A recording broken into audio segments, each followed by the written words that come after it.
गोपालपुरा से गुर्जर की थड़ी तक जाम लगा हुआ है। वाहनों की लंबी कतारें, लंबी लाइनें यहां पर लगी हुई है। वाहन चालक इस समय परेशान हो रहे हैं।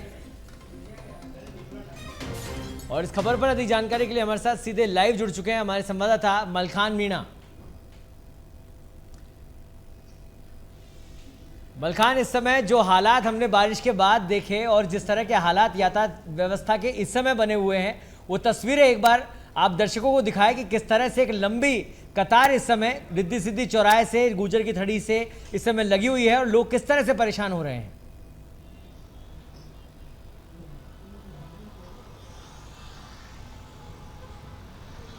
देखिए बिल्कुल सौरभ, जिस तरह से मौसम तो सुहाना है लेकिन बारिश का दौर भी नहीं है। और फिलहाल राजधानी जयपुर के गोपालपुरा से का ये क्षेत्र है जहां पर मैं एक बार तस्वीरें दिखाता हूं आपको।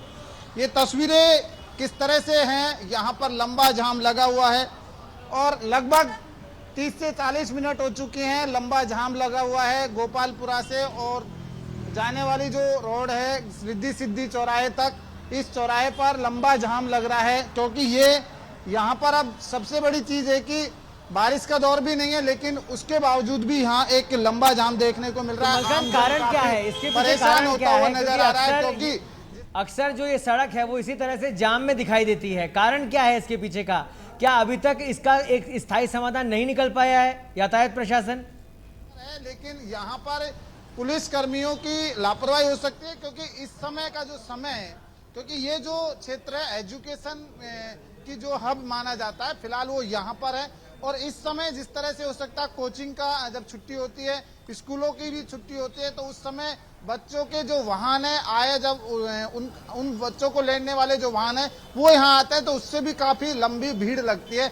लेकिन दरअसल यहाँ पर जो आगे की जो ट्रैफिक लाइट है वहां पर पुलिस कर्मियों की लापरवाही हो सकती है क्योंकि ये लंबा जाम, एक बार फिर तस्वीरें दिखाऊंगा मैं, आम जन काफी परेशान होता हुआ नजर आ रहा है क्योंकि ये जो इलाका है पूरी तरह से लगभग 40 मिनट का दौर हो चुका है। लंबा जाम यहाँ लगा हुआ है, आम जन काफी परेशान होता हुआ नजर आ रहा है। ये तस्वीरें देखिए, आप कह रहे हैं कि यहाँ कोचिंग सेंटर्स बहुत सारे हैं, तो क्या उनके पास पार्किंग की किसी तरह की व्यवस्था नहीं है या अक्सर इस तरह का जाम देखने को मिलता है तो पुलिस प्रशासन की ओर से या अन्य किसी विभाग की ओर से इनको इस तरह से पाबंद नहीं किया गया कि इस तरह का भीड़ यहाँ नहीं लगनी चाहिए?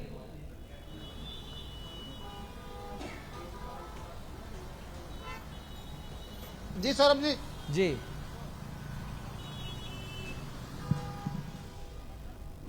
मलखान, मेरी आवाज सुनाई दे रही है आपको?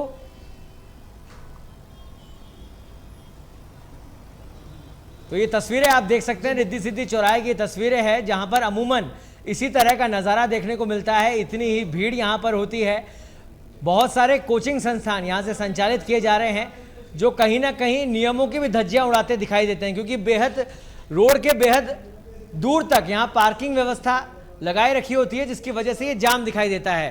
हमारे साथ हमारे संवाददाता मलखान इस समय यहाँ पर जुड़े हुए हैं। मलखान, एक बड़ा सवाल यही है कि हमेशा इस तरह की स्थिति बने रहना और विभाग का ये तमाम स्थितियों को नजरअंदाज करना, क्या लगता है कोई मिलीभगत है कोचिंग संस्थानों की और विभाग की?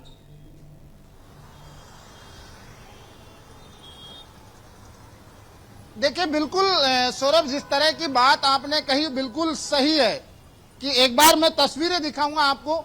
ये तस्वीरें तो जाम के, लेकिन दूसरी तरफ अगर दूसरी तस्वीरें दिखाऊंगा, ये तस्वीरें देख सकते हैं पूरी तरह से ये रोड चालू स्थिति में नजर आ रहा है।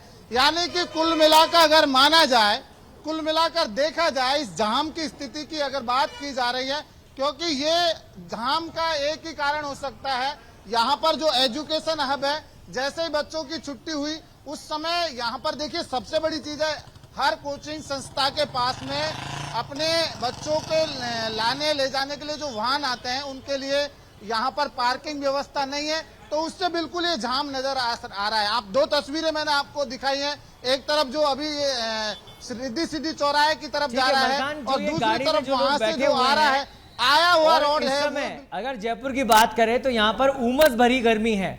किस तरह से लोग इस व्यवस्था को इस अव्यवस्था को देखते हैं, उनसे एक बार बातचीत कीजिए, उनका क्या रिएक्शन है, वो उनका क्या कहना है इस मामले पर? ये जो हब कोचिंग हब बने हुए हैं उनके पास पार्किंग स्थान नहीं है, इस वजह से भी यहाँ पर लगातार जाम की स्थिति देखने को मिलती है। और आम जन काफी परेशान होता है। सौरभ जी, बड़ा सवाल ये है, अगर इस समय इस जाम में अगर कोई एम्बुलेंस अगर फंस जाए, इमरजेंसी लेकर अगर वो इधर से गुजर रही हो तो क्या स्थिति होगी? बड़ा सवाल ये यहाँ के प्रशासन पर खड़ा होता है, क्योंकि इस तरह का अगर हब है तो उनके लिए पार्किंग व्यवस्था रखनी चाहिए। और ये तस्वीरें आप देख सकते हैं, आम जन काफी परेशान हो रहा है। लगभग जिसे कहीं जरूरी काम से जाना है तो वो लगभग इस जाम में 40 मिनट से इस जाम में फंसा हुआ है। आप देख रहे हैं और वाकई में प्रशासन को भी सोचने की जरूरत है।